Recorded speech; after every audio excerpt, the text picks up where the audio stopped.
हुसैनियत। अब यजीद पे लानत देनी है, मुर्दाबाद। यजीदियत, यजीदियत, यजीदियत, ज़ौक़ बना, यजीदियत। हो सकता है तेरी यहाँ हाज़िरी कबूल हो जाए हुजूर की मौजूदगी में। यजीदियत, हुसैन को जिंदाबाद कह दे। वाह हुसैन, जज्बे से वाह हुसैन, हुसैनियत, हुसैनियत। वाक़िअ दावाना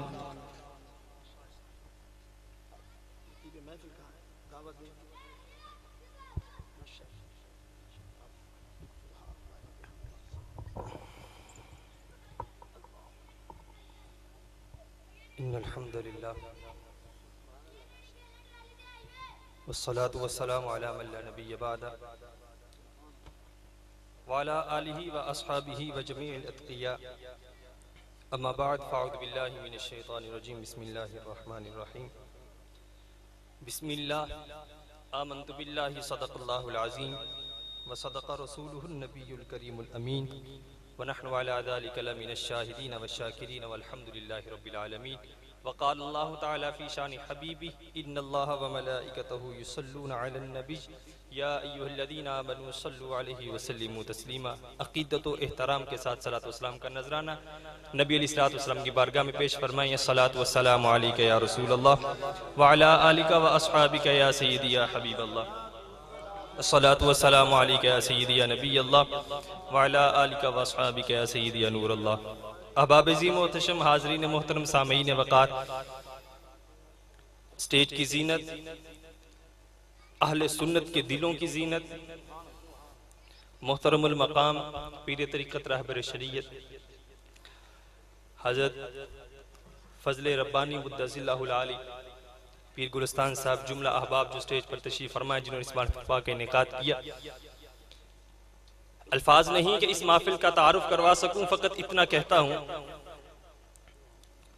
कि जिस महफिल का जिक्र अर्श पे जारी हो, उस महफिल को कौन बयान कर सकता है। कि नबी अलैहिस्सलातु वस्सलाम ने इरशाद फरमाया कि जो जमीन पर अल्लाह का जिक्र करता है, अल्लाह उससे बड़ी महफिल में, उससे बेहतर महफिल में अर्श पे उसका जिक्र करता है। तारुफ का मोहताज नहीं, ये स्टेज तारुफ का मोहताज नहीं, जो हस्तियां हैं वो तारुफ के मोहताज नहीं। फ़कत चंद मिनट हैं, उनमें कुछ एक दो निकात अहबाब के गोश गुजार करके इजाज़त चाहूँगा। कुरान मजीद फुरकान हमीद की आयत मुक़द्दिसा के दो लफ्ज़ तिलावत किए। बिस्मिल्लाह, अल्लाह के नाम से शुरू। शान औलिया में बिस्मिल्लाह जो अल्लाह की कलाम है, उसको पढ़ने से पहले जो बतौर दुआ पढ़ा जाता है, बिस्मिल्लाह का लफ्ज़ हो। बिस्मिल्लाह की अगर बा में देखा जाए तो बड़ी इसमें हक़ानियत है, बड़े इसरार और रमूज़ हैं इसमें कि तमाम के तमाम कुरान सूरह फातिहा में समाया हुआ है, इसलिए उसे उम्मुल किताब कहा जाता है। और सूरह फातिहा जो बिस्मिल्लाह में समोई हुई है, बिस्मिल्लाह जो है बिस्मिल्लाह की बा में है, और बा जो है बा के नुक्ता में समोई हुई है। इसलिए बा के इतने निकात हैं, इतने इसरार और रमूज़ हैं, उनमें से चंद निकात अहबाब के गोश गुजार करूंगा। अगर नहवी किताबों का मुताला किया जाए तो शरह में तामुल में इमाम जुरजानी रहमतुल्लाह ताला अलैह बा के 7 मानी बयान करते हैं, उनमें से सिर्फ एक मानी अहबाब के गोश गुजार करूंगा। आप फरमाते हैं कि बा इस्तियानत के लिए आता है। इस्तियानत का माना मदद तलब करना, मदद हासिल करना। बा इस्तियानत के लिए आता है। अब यहां अगर बा को इस्तियानत के माना में लिया जाए तो फिर तर्जमा ये होगा, अल्लाह के नाम की मदद के साथ शुरू करता हूं। अब आप तो जो फरमाए जरा, अल्लाह के नाम की मदद के साथ शुरू करता हूं। अब जो लफ्ज अल्लाह जिक्र है, ये अल्लाह का इस्म जाती है, लेकिन अल्लाह की जात नहीं। ऐसा नहीं हो सकता कि अगर कोई शख्स हो या अहबाब इकट्ठे हों, बड़ा सा लफ्ज अल्लाह लिख लें और उसको सजदा करना शुरू कर दें कि ये हमारा खुदा है। अगर ऐसा करेगा तो मुशरिक हो जाएगा, क्योंकि लफ्ज अल्लाह जात नहीं है, ये इस्म जात है। अल्लाह के लिए पुकारा जाता है, ये अल्लाह का जाती इस्म है, लेकिन ये खुदा नहीं। तो लफ्ज अल्लाह जब जात से जुदा हुआ तो फिर ये भी गैरुल्लाह है, क्योंकि इस्म जात नहीं होता, इस्म गैर जात होता है। और लफ्ज अल्लाह जात पर दलालत नहीं, बल्कि अल्लाह की जो जात है उस जात का इस्म है, तो ये भी गैरुल्लाह है। अब अगर तर्जमा करें कि अल्लाह के नाम की मदद से शुरू करता हूं, अब लफ्ज़ अल्लाह में कौन सी ऐसी हक्कानियत है कि जिसके बारे में नबी अलैहिस्सलाम ने इरशाद फरमाया, इमाम इब्न कसीर ने रिवायत को तफसीर इब्न कसीर में इनको बिस्मिल्लाह के साथ जिक्र फरमाया कि अल्लाह ने इरशाद फरमाया कि जब कोई शख्स बिस्मिल्लाह पढ़ता है तो मुझ पर लाजिम हो जाता है कि मैं उसके काम में बरकत दूं, क्योंकि उसने मेरे नाम से इब्तिदा की है। अब इसमें ऐसे कौन से इसरार रमूज हैं कि बिस्मिल्लाह कहो तो अल्लाह अपनी इज्जत व जलाल की कसम खा के उसमें बरकतें अता फरमाता है।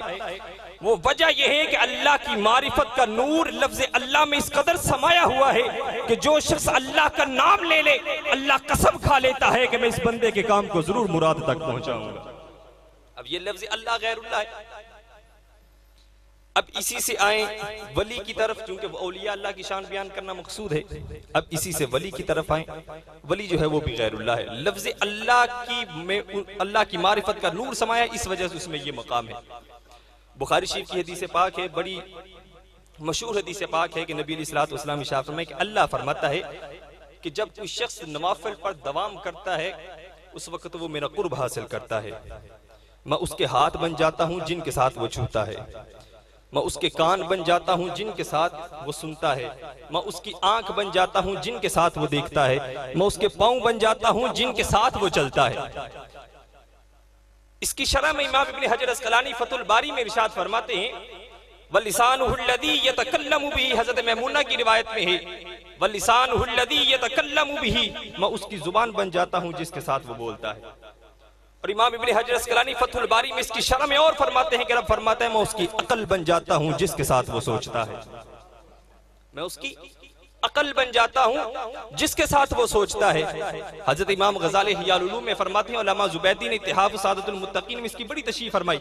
इमाम गजाली फरमाते हैं कि ये जो रिवायत है इस पर कलम को काबू देना चाहिए कि बाज ने तो ये समझ लिया कि अल्लाह इंसान के अंदर हुलूफ कर जाता है, गुलूफ कर जाता है, अल्लाह इंसान के अंदर समा जाता है। आपने फरमाया कि वो दीन से खारिज हो जाता है, बल्कि आपने फरमाया कि अल्लाह उसमें हुलूफ नहीं करता, बल्कि अल्लाह की मारिफत का नूर उसमें इस कदर समा जाता है कि वो देखता है तो उसको देखना अल्लाह का देखना होता है, वो सुनता है तो उसका सुनना अल्लाह का सुनना होता है, वो छूता है तो उसका छूना अल्लाह का छूना होता है, वो चलता है तो अल्लाह का चलना होता है। ये अल्लाह की मारिफत का नूर जब लफ्ज़ अल्लाह में समा जाए तो उससे इस्तिआनत तलब करना जायज हो जाता है, उसके साथ मदद करना जायज हो जाता है।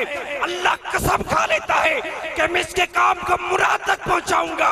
मारिफत नूर जब वली में समा जाए तो रब कसम खा लेता है कि ये वली है जो कहते हैं कि मैं अपनी रबूबियत की कसम खा के कहता हूं मैं इसको जरूर मुराद तक पहुंचाऊंगा। सुभान अल्लाह। नाराए तकबीर, नाराए रिसालत, नाराए तहकीक, नाराए गौसिया, हुसैनियत। अब अगर मैं ये कहूं कि वली बेटा दे सकता है, ये मेरा दावा है, वली बेटा दे सकता है, ये मेरा दावा है, इस पर दलील यही हदीस पाक है। जब अल्लाह की मारिफत में वली गर्क हो गया उस वक्त उसकी जुबान से जो कलमा लिखेगा वो लफ्ज़ अल्लाह का, अल्लाह के हुक्म से निकलेगा, वो अल्लाह का कलाम होगा। अगर उसकी अकल में कोई बात आएगी वो अल्लाह के नूर की तरफ से होगी। अब कोई शख्स जाए अपने पीर के पास, कामिल पीर हो, जैसा कि अब आप जियारत फरमा रहे हैं, वो पीर नहीं कि ना दाढ़ी है ना सर पे कोई ऐसी चीज है जिससे शरीयत का इजहार हो, सुन्नत रसूल का इजहार हो, लेकिन स्टेज पे बैठे हो, लोग पाँव भी चूमते हो तो मना ना हो कि एक फासिक फाजिर की ताजीम तो कुफर है, अर्शे इलाही हिल जाता है जब फासिक फाजिर की ताजीम की जाती है। पीर ऐसे होते हैं, सुन्नत रसूल सजती है। हज़रत इमाम मोहम्मद रहमतुल्लाह ताला को देखे कि यहूदी ईमान लेके, आपने फरमाया कि तू क्यों ईमान लेके आया? उसने कहा कि आप हसीन ही इतने हैं, आपके हुस्न को देखता हूं तो मेरा दिल कहता है जब छोटा मोहम्मद इतना हसी है तो बड़े मोहम्मद के हुस्न का आलम क्या होगा। ये इमाम मोहम्मद को देख, पीर ऐसे होते हैं। अब मैं बिलफर्ज जाऊं हुजूर किबला पीर साहब के पास कि हुजूर मुझे बेटा चाहिए, पीर साहब फरमाया जा तुझे बेटा दिया। अब कोई कहे ये तो शिर्क हो गया, बेटा देना तो अल्लाह का काम है, पीर कैसे बेटा दे सकता है? मैं कहता हूं बुखारी पढ़ो, नबी अलैहिस्सलातु वस्सलाम को रब फरमाता है वलिसानुहुल्लज़ी यतकल्लमु बिही, मैं उसकी जुबान बन जाता हूं जिससे वो कलाम करता है, मैं उसकी अकल बन जाता हूं जिसके साथ वो सोचता है। अब ना जुबान उसके बस में है, ना अकल उसके बस में है। वो बोलता है तो अल्लाह का कलाम बोलता है, वो सोचता है तो अल्लाह का कलाम सोचता है। उसकी जुबान से जो लफ्ज निकले वो वली के नहीं, वो खुदा के हैं। देने वाला खुदा है, इजहार वली की जुबान से हो रहा है। अब कहते हैं कि वली तो दुनिया में हो तो बेटा दे दिया, जब दुनिया से चला गया तो क्या कमाल, जब कब्र में चला गया तो क्या कमाल। मैं कहता हूं कि वली जिंदा हो तो उसकी मारिफत उतनी नहीं होती जितनी कब्र में जाके मारिफत हो जाती है। हदीस पाक पर बुखारी शरीफ है, नबी अलैहिस्सलाम ने इरशाद फरमाया कि जब तुम मुर्दे के पास जाते हो, उसको दफनाने के पास आते हो, वो तुम्हारे कदमों की टाप तक भी सुनता है। वो हर एक को पहचानता है कि कौन कौन मेरे जनाजे में आया, कौन कौन मुझे दफनाने के लिए आया। जबकि हयात में ऐसा नहीं होता। आप आए दिन चलते हैं, किसी कदमों की टाप सुनते, किसी के कदमों की टाप सुनते। चाहिए जाए कि फर्श ऐसा हो जिसपे आवाज गूंजती हो, मट्टी पे पड़े हुए कदम को कभी सुना नहीं जाता। नबी अलैहिस्सलाम इरशाद फरमाए कि उसके कदमों की भी टाप सुनता है। ये तो एक आम मुर्दा है कि जो मर गया उसकी